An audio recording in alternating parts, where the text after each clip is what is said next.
This is Monterey's Cookin Pisto Style, featuring restaurateur and master chef John Pisto.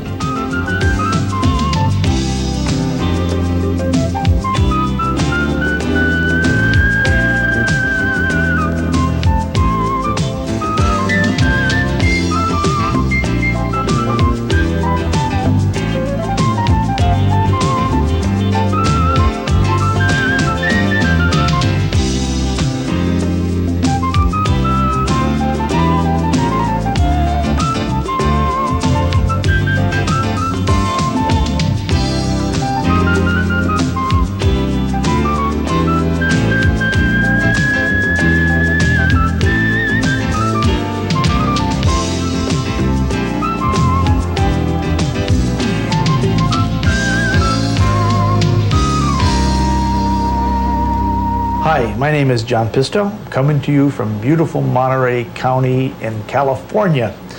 Today I'm going to show you a real secret, and it's something that I haven't seen done on television yet.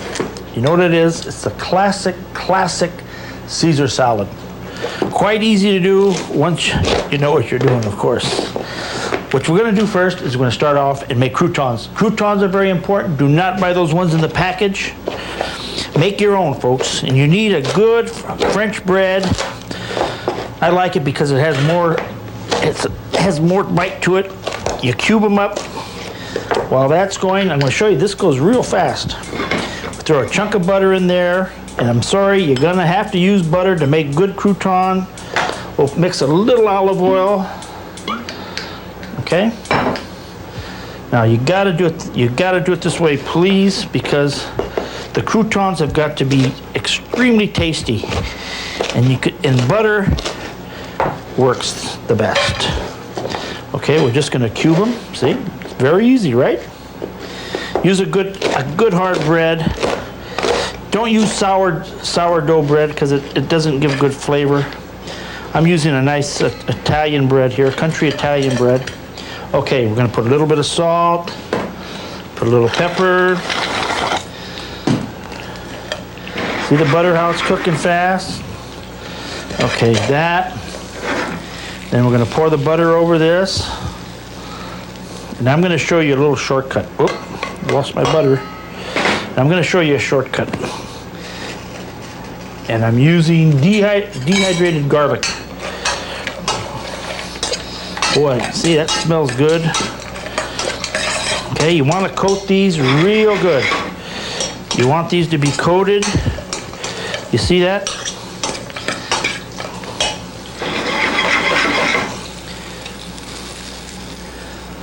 Okay, very important. This is probably the most important of all. Okay, we're gonna put these here. Let's give them about 10 minutes in a medium oven, and we'll go on to the next step. Okay? Okay, step number 2. Get yourself a nice wooden bowl. Go to an antique shop. I think these are starting to become a little bit more available now. But find yourself a nice wooden bowl and christen it your Caesar salad bowl by getting garlic and rubbing it right into this wood. Now after you do this, you're not going to use it for making brownies or anything, or cookies, because it's going to taste, whoops, terrible. It's okay. Now just rub that in there real good. Okay, get it all over all that oil, see? Oh boy. Now believe it or not, this does flavor it up, you know.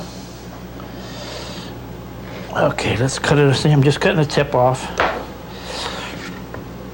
Every time you make the salad, you got to do this. Pretty soon you'll have a bowl that'll smell up the house, but it'll be good. Okay, that's done. First thing. Okay. Now let's start with a little bit of dried mustard. Don't use wet mustard, use dry mustard. Okay. Want to use. Okay, we'll give you the measurements after. Don't try to copy it now. Okay, now dry mustard. Now, this is a garlic press. I'm using fresh garlic. Here you absolutely have to use fresh garlic, folks. Don't try to substitute anything else because it will not work. I mean, sometimes you can trade off, but with this, you gotta have fresh garlic. Now, how many cloves was that? About 4, right? Now, I figure a clove of garlic per person. I like it spicy. I like mine hot. I like it hot from the garlic. Okay. That's the garlic. Next. Now, some people don't like anchovies, but you know what? Don't tell anybody when you're making this that you're even putting anchovies in. A lot of people say they don't like anchovies, but you know, don't tell them it's anchovies and you'll be okay. But you gotta have anchovies in there. Okay, now you put the anchovies in and you gotta make a nice paste out of it. And you do that with the spoon. You see how I'm breaking up the garlic and the mustard? Very important. Now, if you want to put a little liquid, do not put oil. Do not put oil. Put vinegar, because otherwise it's going to make a big glob on you. Okay, so vinegar is the next thing. And then if you want it to break up even a little bit more, you could add maybe a touch of rock salt, but the anchovies are very salty, so let's not do that. Okay, see how I'm breaking this up? Okay, and you keep going. Keep doing it, keep doing it. Okay, let's put our lemon in here now. My knife. I want to put maybe juice of half of a lemon.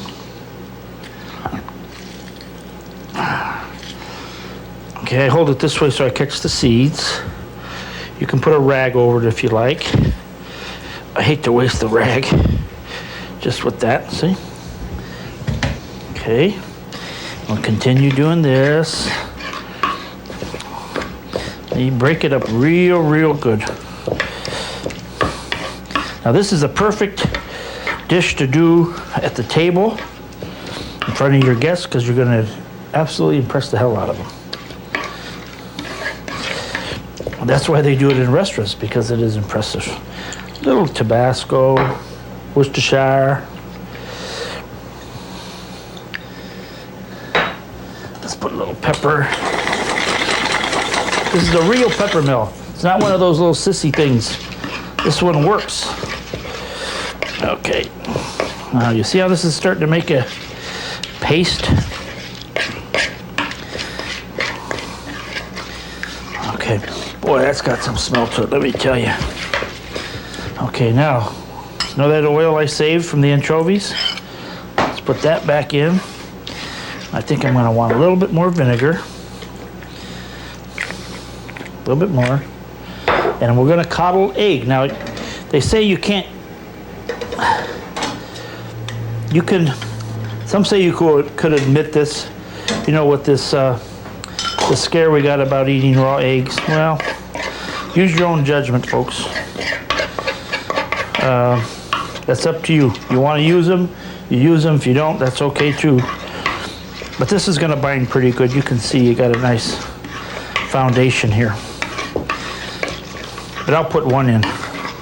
Coddled egg is maybe about a 1 minute egg. We used to do in the old days about 1 egg per person, because that egg will hold out right onto the salad. That's what you want. And you always use romaine lettuce. Let's see what we got. Boy, that's good. Boy, that's got flavor. Hot from the garlic. Okay, let's give this a little bit. Okay, just want that to we want to tighten that white up now. We only want to use the yolk in here.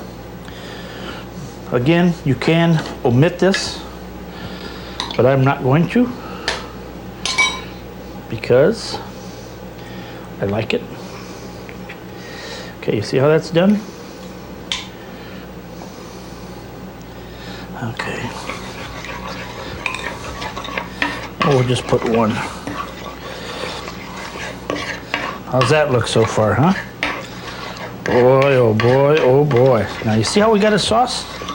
Now you got to use extra virgin olive oil. Don't use cheap oil. Make sure you use very, very good oil. I'm using, a friend of mine makes this for us. California, Modesto, California, Shabika. Probably one of the last old timers who make olive oil. Okay, you see this? There's my sauce. Look at that, folks. A real Caesar dressing, the real thing. You will be a hero to your friends. You have this with a steak, I tell you, it'll be out of this world.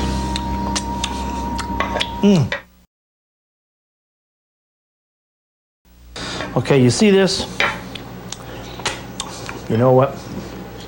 You're not gonna believe this, folks, but like I said, I like a lot of garlic in mine. We're gonna put a little bit more. Maybe we should have renamed this salad garlic salad. Nah.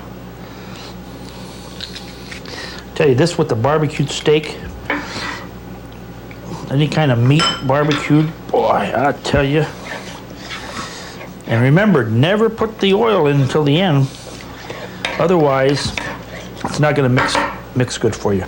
Okay? Good. Now this should have, when you taste this, it should have the taste of the garlic, the anchovy, the mustard, the Worcestershire.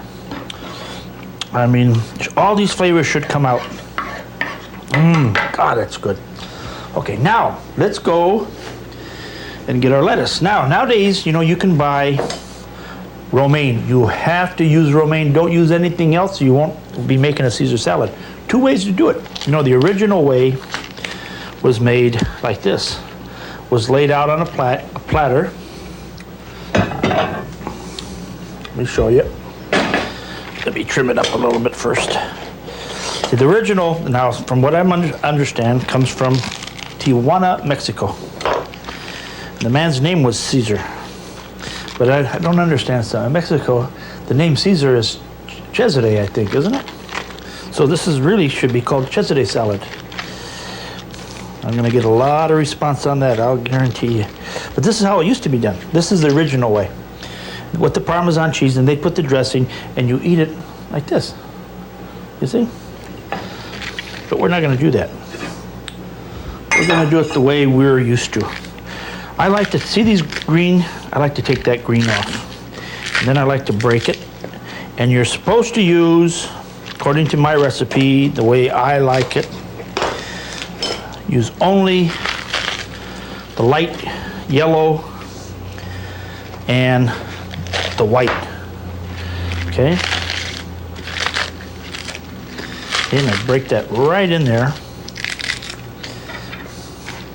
because you know that has all the nice crispy part of the romaine, and that's what you want. You want this to be crunchy because this is one heck of a dressing. It's got to stand up to it, and you don't want this to get soggy on you. See, break it up.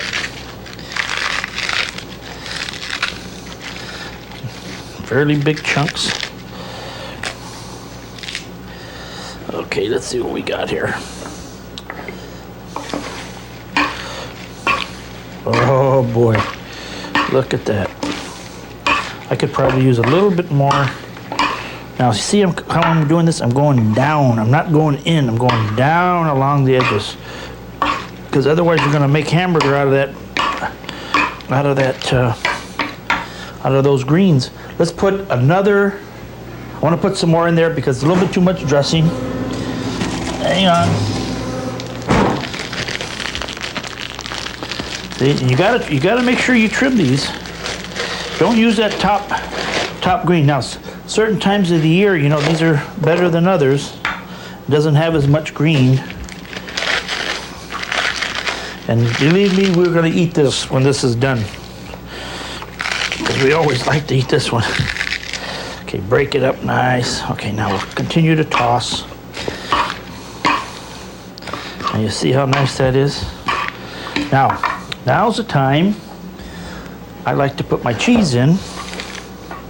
And the type of cheese you use is a domestic Parmesan, or this is a domestic Asiago. I don't like to use the Reggiano. I think it's the flavors maybe are a little bit too much for that. I think the flavors you want to taste predominant here is going to be the garlic and the olive oil, and I mean you want, you know, robust. So look how much I'm going to put in here. Okay. How are we doing with dressing? See, the dressing's all on the salad, not on the bottom of the bowl. Secret number 3 to making Caesar salad. No dressing on the bottom of the bowl, all on the lettuce or the romaine. Okay, you get the croutons. You know how you test a good crouton? If you put them in front of people and they eat them, you have to go slap their hands because they taste so good. Then you know you made a good crouton.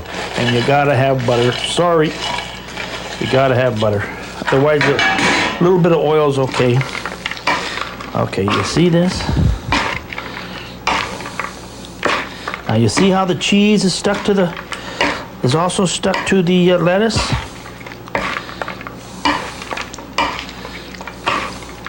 See how this is holding up? It's not getting mushy. Okay, let's get a plate. Now, Caesar salad should be a nice big plate, not a small little plate, because everybody loves it. When I eat a salad, I like to have a nice big Caesar because it takes a little work to make it. See how everything's nice? See how that's holding to it? Look at that. Now, if you want to put a little extra pepper, I think it's fine. I don't think it needs any other cheese. It doesn't need it. It shouldn't need any salt either. Maybe a touch, but that should be ready to eat. And let's see. Now this should be real crunchy.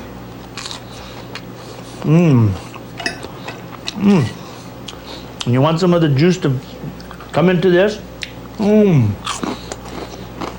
The wine with this. Again, Monterey is blessed. We have some of the best wines in the world. I'd do a beautiful light red with this one. Pinot Noir would be good. A light Cabernet would be good. Any Sangiovese would be good. I mean, you have this piece of barbecued fish or barbecued steak, Monterey style. I tell you, you're in heaven.